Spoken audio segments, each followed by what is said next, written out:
Guys यो आजभोलि चाहिँ होइन आजभोलि चाहिँ सोसियल नेटवर्कमा चाहिँ एकदमै होइन भाइरल भएको रहेछ कि होइन त्यो रहेछ जब्स आयरल्यान्ड डट आई भनेछ होइन यो चाहिँ तपाईँको चाहिँ एउटा चाहिँ यस्तो रहेछ होइन वेबसाइट राम्रो रहेछ होइन अहिले चाहिँ उहाँको है त्यो कन्ट्रीमा चाहिँ आयरल्यान्ड कन्ट्रीमा चाहिँ होइन एकदमै आवश्यकता रहेको रहेछ कि मान्छेको एकदमै आवश्यकता रहेको छ होइन र मैले पनि आज अप्लाई गरेँ होइन अनलाइन अप्लाई गरेको छु होइन 5वटा 6वटा समथिङ मैले पनि अप्लाई गरेको छु। सो अब नेक्स्ट रिजल्ट चाहिँ के छ के हुन्छ हुँदैन तर चाहिँ धेरै जसो मैले यसो हेर्दाखेरि चाहिँ मैले यो पोर्टलमा गएर हेर्दाखेरि चाहिँ हाम्रो नेपालमा चाहिँ लगभग 252 भन्दा माथिको वर्क पर्मिट झड्या रहेछ क्या। र उहाँ चाहिँ फार्म वर्करको लागि अनि अर्को कुराहरू फार्म वर्कर भयो होइन तपाईँ जुनसुकैमा छ होइन पोल्ट्री फार्मको लागि होइन जेमा तपाईँ अप्लाई गर्न सक्नुहुन्छ त्यसका लागि चाहिँ यसमा रहेको छ अभाइलेबल है जबहरू। र इमेल गर्नुपर्ने छ इमेलद्वारा पठाउनुपर्ने छ तर मैले चाहिँ अप्लाई गरिसकेको छु होइन।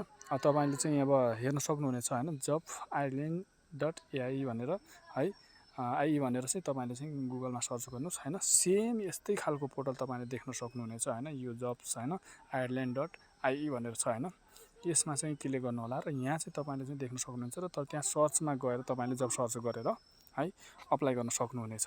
सो तपाईँ लक्की हुनुहुन्छ भने तपाईँलाई चाहिँ होइन एचआरले चाहिँ उहाँ एचआरले चाहिँ तपाईँलाई चाहिँ इमेल रिप्लाई गर्छ। इमेल रिप्लाई गरिसकेपछि इन्टरभ्यूको लागि तयार हुनुहुन्छ कि नै भनेर यो समयमा इन्टरभ्यूको लागि तयार हुनु भनेर चाहिँ तपाईँलाई चाहिँ इमेल आउनेछ र तपाईँको इमेल मार्फत अनि तपाईँले इमेल इन्टरभ्यू गरिसकेपछि तपाईँको वर्क पर्मिट चाहिँ सुरु हुन्छ है।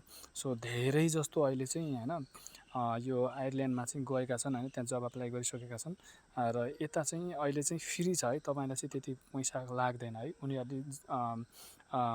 उनीहरूले चाहिँ के गर्छ भने पैसा आफैले पे गर्ने गरेका छन् होइन कि तपाईँको वर्क पर्मिटको लागि पनि जब अफर लेटरको लागि पनि है भिजाजको डकुमेन्टेसनको लागि सबै उनीहरूले पे गरिराखेका छन्। केही समथिङ केही अब यताको डकुमेन्टेसन केही समथिङ केही चार्ज होला त्यो त सामान्यतया चार्ज हो त्यो त तपाईँले गर्न सक्नुहुन्छ होइन।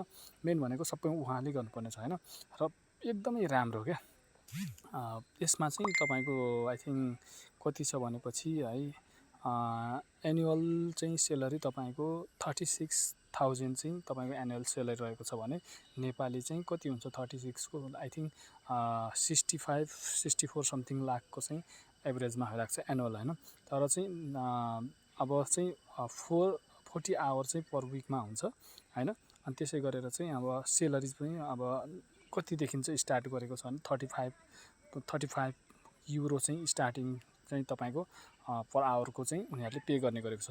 सो एकदमै राम्रो रहेको छ। तपाईँको किस्मतमा कस्तो छ होइन तपाईँको किस्मतमा राम्रो छ भने पक्कै नै तपाईँ चाहिँ पाउन सक्नुहुन्छ। मैले चाहिँ 5 देखि 10वटासम्म मैले इमेल गरिसकेको छु र त्यसको रिजल्ट म तपाईँलाई नेक्स्ट भिडियोमा चाहिँ भन्नेछु देखाउनेछु। ओके सो यो भिडियोलाई चाहिँ सक्दो सेयर गर्नुहोस् लाइक सेयर कमेन्ट चाहिँ गर्नुहोस् है। तपाईँ नभएर अरूलाई पनि काम लाग्छ है। त जहाँ भए पनि नेपाल अथवा नेपालभन्दा बाहिर जिसिसीमा भए पनि तपाईँले अप्लाई गर्न सक्नुहुनेछ है हेरेर चाहिँ होइन।